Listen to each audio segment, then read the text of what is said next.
حقیقت عین حقیقت نور اللہ حسبی ربی جل اللہ المرسلین اما بعد فاعوذ باللہ من الشیطان الرجیم بسم اللہ الرحمن الرحیم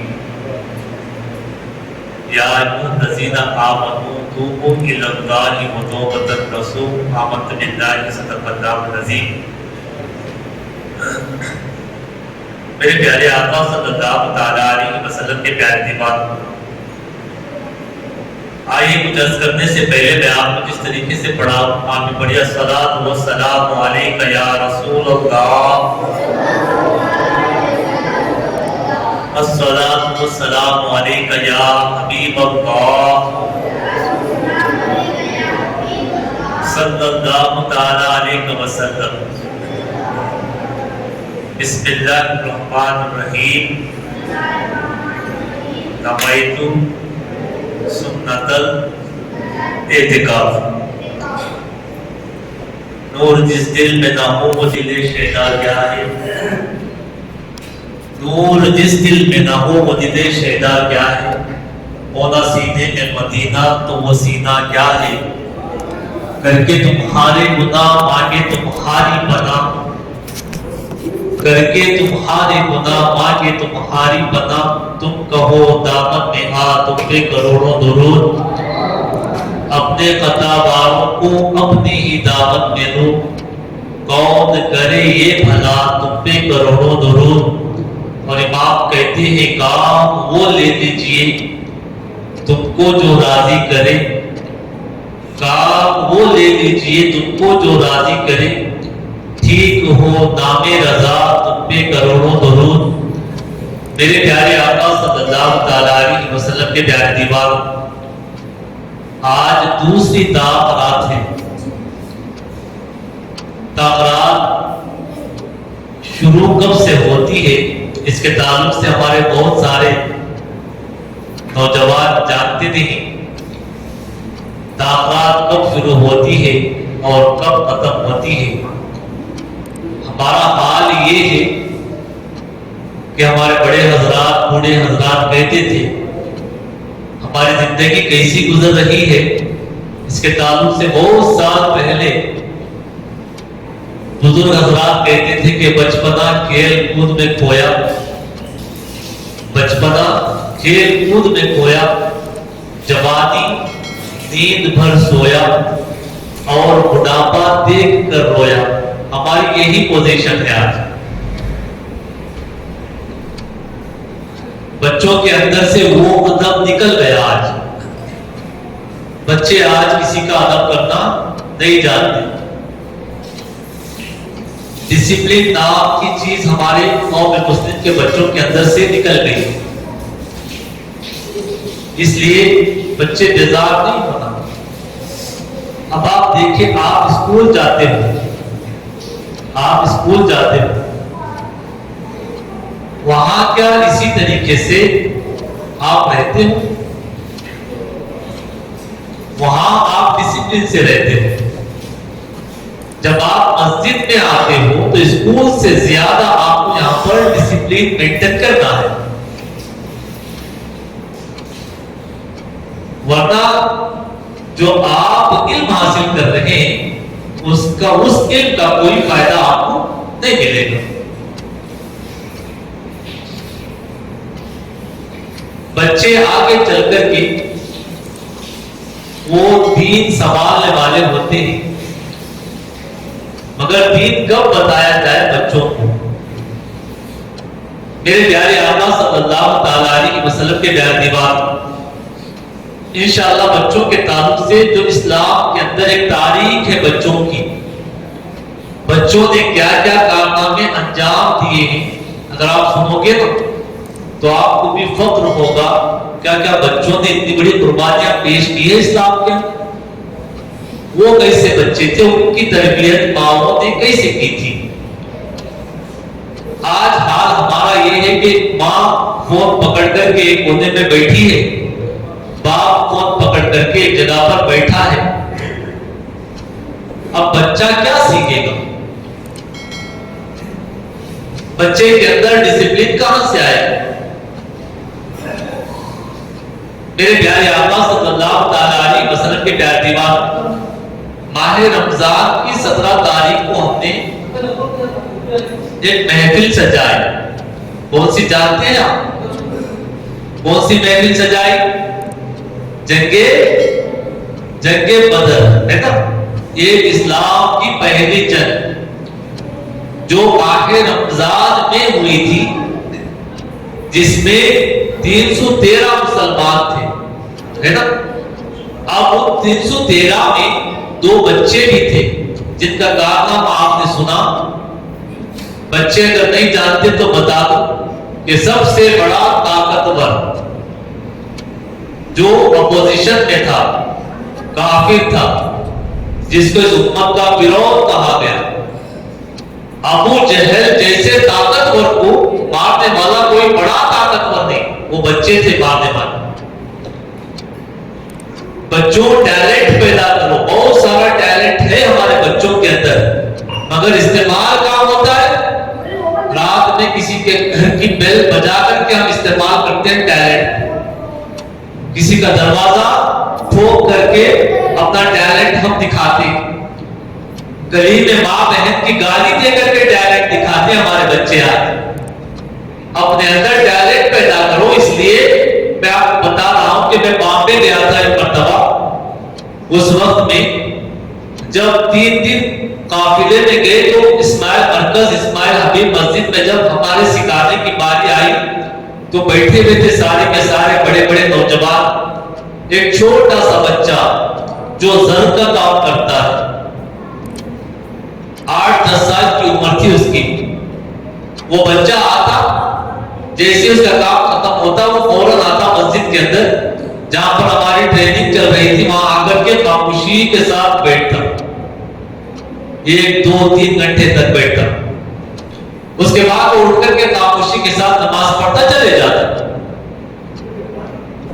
ایک مرتبہ میں نے اس سے آخر میں میرے لوٹنے سے پہلے میں نے اس بچے سے پوچھا، بیٹا تم آتے ہو روزانہ؟ آ کر کے خاموش بیٹھتے ہو، کسی سے بات بھی نہیں کرتے، خاموشی کے ساتھ اٹھ کر کے چلے جاتے ہو، وجہ کیا ہے؟ وجہ کیا ہے؟ بچوں غور سے سنو. اس بچے نے خاموشی کے ساتھ ہی جواب دے دیا. اس بچے سے میں نے کہا کہ وجہ کیا ہے؟ خاموشی کے ساتھ بیٹھتے ہو، 1-2-3 گھنٹے تک تم ادھر ادھر پلٹتے بھی نہیں، بات بھی نہیں کرتے، اٹھ کر کے چلے جاتے ہو، وجہ کیا ہے؟ تو اس بچے نے 2 الفاظ کہے، صرف 2 الفاظ. اس بچے نے کہا کہ اعلیٰ حضرت سے کسی نے پوچھا آپ کو اتنا بڑا مقام مرتبہ کس وجہ سے ملا؟ خاموش ہو گیا. اب آپ بتائیں کہ اس بچے کے اندر وہ چیز کہاں سے پیدا ہو گئی؟ چھوٹا سا بچہ ہے،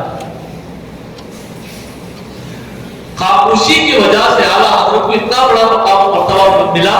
وہ بچے نے سمجھ لیا، اس لیے وہ کہتا ہے کہ میں خاموش رہتا ہوں. میرے پیارے آقا صلی اللہ علیہ وسلم کے پیارے دیوار، ہمارے بچوں کا ٹیلنٹ بہت اچھا ہے. اگر وہ استعمال کرے تو امتحان میں ہمارے بچے نمبر 1 پوزیشن کو آ سکتے ہیں. مگر ہمارا ماحول اچھا نہیں، ماحول اچھا نہیں. بچہ اسکول سے آتا ہے تو اس کے بعد باہر نکلتا ہے تو 2-3 دوستوں کی صحبت مل جاتی ہے، جس کی وجہ سے بچے آج ہمارے بگڑتے ہوئے نظر آتے ہیں. ماں باپ فون میں بزی ہیں، ہمارے بچے باہر میدانوں میں نشے میں بزی ہیں. میرے پیارے آقا صلی اللہ علیہ وسلم کے پیارے دیوانوں، بڑے افسوس کے ساتھ کہنا پڑتا ہے کہ نشہ اتنا عام کر دیا گیا قوم مسلم کے اندر کہ چھوٹے چھوٹے بچے اپنے ہاتھ میں سجیشن لے کر کے سونگتے ہوئے نظر آ رہے. اب آپ بتائیں قوم کا مستقبل جو بچے ہیں ہمارے، ان بچوں کی پوزیشن بگاڑ دی گئی. کیوں؟ ہمارے ماں باپ بزی ہے فون کے اندر، انٹرنیٹ میں بزی ہے، اس لیے بچوں کو فٹ پاتھ پر چھوڑ دیا. میرے پیارے آقا صلی اللہ تعالیٰ علیہ وسلم کے پیارے دیوانوں، بچوں کا بڑا ٹیلنٹ ہے اسلام کے اندر، انشاءاللہ میں آگے بتاؤں گا۔ آج کی رات کی فضیلت میں آپ کو بتاؤں کہ بخاری شریف کی حدیث ہے کہ حضور صلی اللہ تعالیٰ علیہ وسلم ارشاد فرماتے ہیں کہ اللہ کے نورانی فرشتے زمین پر آتے ہیں، زمین پر آ کر کے وہ اللہ اور اس کے رسول جل جلالہ صلی اللہ تعالیٰ علیہ وسلم کا جو ذکر کی محفل جہاں پر سجی ہوتی ہے، وہ فرشتے ایسی محفلوں کو تلاش کرتے ہیں، وہ فرشتے ایسی محفلوں کو تلاش کرتے ہیں۔ یہ صرف لیلۃ القدر کی بات نہیں کر رہا ہوں، یہ عام پورے سال کی بات کر رہا ہوں میں، بخاری شریف کی حدیث ہے۔ ورنہ اس رات میں ملائکہ اتنے اترتے ہیں، تنزل الملائکہ کہا گیا، اتنے ملائکہ اس رات کو تنقی والی رات کہا گیا۔ کیوں تنقی والی رات؟ اس میں اتنے ملائکہ اترتے ہیں زمین پر کہ جگہ تک ہو جاتی ہے، اور وہ فرشتے آ کر کے کرتے کیا ہیں؟ جو رات میں لیلۃ القدر میں جاگتے ہیں، ان جاگنے والوں کو مسافہ کرتے ہیں۔ سبحان اللہ۔ اب آپ میرے پیارے آقا صلی اللہ علیہ وسلم کے پیارے دیوانوں، یہ بخاری شریف کی حدیث سے حضور فرماتے ہیں فرشتے اللہ اس کے رسول کے ذکر کی محفلوں کو تلاش کرتے ہیں۔ جیسے ہی کہیں پر محفل نظر آتی ہے تو ایک فرشتہ دوسرے فرشتوں کو آواز دیتا ہے، آ جاؤ، جس محفل کو ہم تلاش کر رہے تھے وہ محفل یہاں پر جمع ہے۔ اب سارے فرشتے آ کر کے اس محفل کے اوپر نورانی چادر ڈھانپ کر کے بیٹھ جاتے ہیں، سارے کے سارے فرشتے بیٹھ جاتے ہیں۔ اب آپ سوچتے ہوں گے دین کی محفلوں میں تو لوگ کم ہوتے ہیں مگر فرشتے زیادہ ہوتے ہیں، لوگ کم ہوتے ہیں فرشتے زیادہ ہوتے ہیں۔ میرے پیارے آقا صلی اللہ تعالیٰ علیہ وسلم کے پیارے دیوانوں، جب فرشتے اپنے نورانی پروں کو ڈھانپ کر کے بیٹھ جاتے ہیں، اس کے بعد جیسے ہی محفل ختم ہوتی ہے، محفل جیسے ہی ختم ہوتی ہے تو فرشتے اللہ کی بارگاہ میں پہنچتے ہیں۔ اللہ تبارک و تعالیٰ سب کچھ جانتا ہے، مگر اللہ تبارک و تعالیٰ ارشاد فرماتا ہے فرشتوں کہاں سے آ رہے ہیں؟ فرشتے عرض کرتے مولا تیرے اور تیرے محبوب کی محفل سجی ہوئی تھی، وہاں سے آ رہے ہیں۔ اللہ تبارک و تعالیٰ ارشاد فرماتا ہے اے فرشتوں میرے بندے مجھ سے کچھ مانگ رہے تھے، میرے بندے مجھ سے کچھ مانگ رہے تھے۔ فرشتے عرض کرتے ہیں مولا تیرے بندے تجھ سے جنت مانگ رہے تھے۔ سبحان اللہ۔ اللہ تبارک و تعالیٰ ارشاد فرماتے ہیں آپ جو بیٹھے تھوڑا سا آپ جائیں، 12 کے بعد سب کے 12 بجنے لگتے ہیں، ہے نا؟ محفلوں کا حال ہمارے یہی ہے نا؟ اس لیے کسی بزرگ سے کسی نے سوال کیا حضور دین کی محفل میں بیٹھتے تو فوراً نیند آ جاتی، دنیا کی محفل میں باہر فٹ پاتھ پر بیٹھتے ہیں تو بالکل آنکھ جھپکتی تک نہیں، رات گھٹ جاتی ہے، نیند نہیں آتی۔ وجہ کیا ہے؟ وہ بزرگ فرماتے ہیں دین کی محفلیں جو ہے نرم بستر کی طرح ہے، دین کی محفلیں نرم بستر کی طرح ہے، وہاں نیند تو آئے گی۔ فرماتے ہیں کہ دنیا کی محفلیں کانٹوں کے بستر کی طرح ہے، شیطان وہاں سونے نہیں دے گا۔ میرے پیارے آقا صلی اللہ تعالیٰ علیہ وسلم کے پیارے دیوانوں، آپ دیکھ نہ لگائیں، جو بزرگ حضرات ہیں ان کے لیے دیکھ ہے، آپ جوان ہیں نا میرے بھائی، آپ تھوڑا دیکھ چھوڑ کر کے بیٹھے، یہ جاگنے کی رات ہے، اس میں کچھ حاصل کرنے کی رات ہے۔ لیلۃ القدر کے تعلق سے فرمایا گیا جیسے ہی سورج غروب ہو گیا سمجھو کہ رات شروع ہو گئی، قدر والی رات شروع ہو گئی۔ ہم ابھی چائے پینے میں وقت گزار رہے ہیں، سگریٹ پینے میں وقت گزار رہے ہیں، گٹکا کھانے میں وقت گزار رہے ہیں، کیا معلوم لیلۃ القدر آ کر کے چلی گئی ہو؟ ہم کب آتے ہیں؟ 12 کے بعد آتے ہیں، 1 کے بعد آتے ہیں مسجدوں کے اندر۔ کب شروع ہوتی ہے لیلۃ القدر؟ آپ علماء سے پوچھ کر کے دیکھیں کہ جیسے ہی سورج غروب ہو گیا قدر والی رات شروع ہو گئی، طلوع فجر تک اس کا وقت لیتا ہے۔ اس کے درمیان میں اگر آپ نے لیلۃ القدر کو حاصل کر لیا تو ملا کیا آپ کو؟ 1000 مہینوں سے زیادہ کا عبادت کا ثواب ملے گا. 1000 مہینوں سے زیادہ اگر اسے کنورٹ کیا جائے سالوں کے اندر، 80 پر 3 سال 4 مہینوں کی عبادت کا ثواب ملتا ہے اگر کسی کو لیلۃ القدر مل جاتی ہے. میرے پیارے آقا صلی اللہ تعالی علیہ وسلم کے پیارے دیوان، فرشتے عرض کرتے ہیں مولا تجھ سے تیرے بندے جنت مانگ رہے تھے. کیا مانگ رہے تھے؟ جنت. یہ میں کوئی مبلغ نہیں، بیان میں کوئی عالم نہیں، میں مبلغ. میں بات کیسے کرتا ہوں کہ آپ کو بھی پارٹنرشپ میں بولنا پڑتا ہے، آپ کو بھی بولنا پڑتا ہے. بچے کتنا جاگ رہے ہیں معلوم ہوگا. فرشتوں سے اللہ تبارک و تعالیٰ کیا پوچھے گا؟ بولو بیٹے کیا مانگ رہے تھے، ہے نا؟